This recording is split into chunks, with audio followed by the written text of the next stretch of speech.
ഫോട്ടോയിൽ കാണുന്ന പോലത്തെ സ്ക്വയർ നെക്ക് നമുക്ക് ഒരുമിച്ചൊന്ന് കട്ട് ചെയ്ത് സ്റ്റിച്ച് ചെയ്താലോ? അപ്പൊ അതിനായിട്ട് എങ്ങനെ ക്ലോത്തിലെ മെഷർമെന്റ്സ് എടുത്ത് കൃത്യമായിട്ട് നെക്ക് കട്ട് ചെയ്യണം, അതുപോലെ തന്നെ നെക്ക് കട്ട് ചെയ്യാൻ വേണ്ടിയിട്ട് ക്ലോത്ത് ഏത് രീതിയിലാണ് ഫോൾഡ് ചെയ്യേണ്ടത്, അങ്ങനെ രണ്ട് കാര്യങ്ങളും ഡീറ്റെയിൽഡ് ആയിട്ട് പറയുന്നുണ്ട്. അപ്പൊ നമുക്ക് പെട്ടെന്ന് വീഡിയോയിലേക്ക് ഇറങ്ങാം.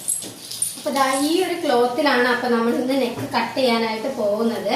അപ്പൊ നമുക്ക് ഇത് എങ്ങനെയാണ് ആദ്യം തുണി മടക്കിടേണ്ടത്, എങ്ങനെയാണ് നെക്ക് കട്ട് ചെയ്യുമ്പോൾ തുണി മടക്കിടേണ്ടത് എന്നൊന്ന് നോക്കാം. അപ്പൊ അതിനായിട്ട് ഈ തുണി വെറുതെ ഇങ്ങനെ കിടക്കാണ്. ഇതാ കണ്ടോ, നമ്മളൊന്നും ചെയ്തിട്ടില്ല.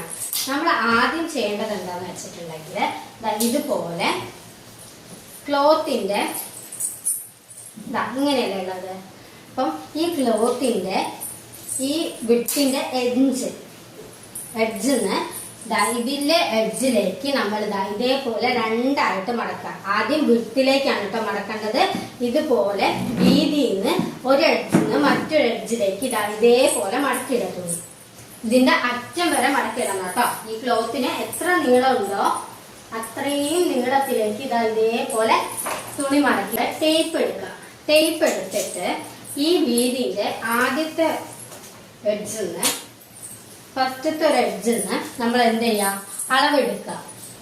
നമ്മുടെ ടോപ്പിന് എത്രയാണോ ലെങ്ത് വേണ്ടത് അതിന്റെ കൂടെ ഒരു 1.5 ഇഞ്ച് കൂടെ കൂട്ടിയിട്ട് നമ്മൾ എന്ത് ചെയ്യാം, കൃത്യമായിട്ട് അളവെടുക്കുക. ഓക്കെ, ഈ എഡ്ജിന്ന് സൈഡിലേക്ക് നമ്മുടെ ടോപ്പിന് ഒരു 30 ഒക്കെയാണ് വേണ്ടതെന്ന് വെച്ചോ.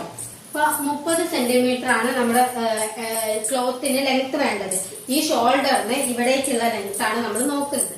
ഷോൾഡറിന് ഇങ്ങോട്ടേക്കും ഒരു 30 സെന്റിമീറ്റർ ഒക്കെയാണ് വേണ്ടത് എന്നുണ്ടെങ്കിൽ നമ്മൾ അതിന്റെ കൂടെ ഒരു 1.5 ഇഞ്ചും കൂടെ കൂട്ടി 31.5 ഇഞ്ചിൽ ഇവിടെ ഒരു മാർക്ക് കൊടുക്കാം.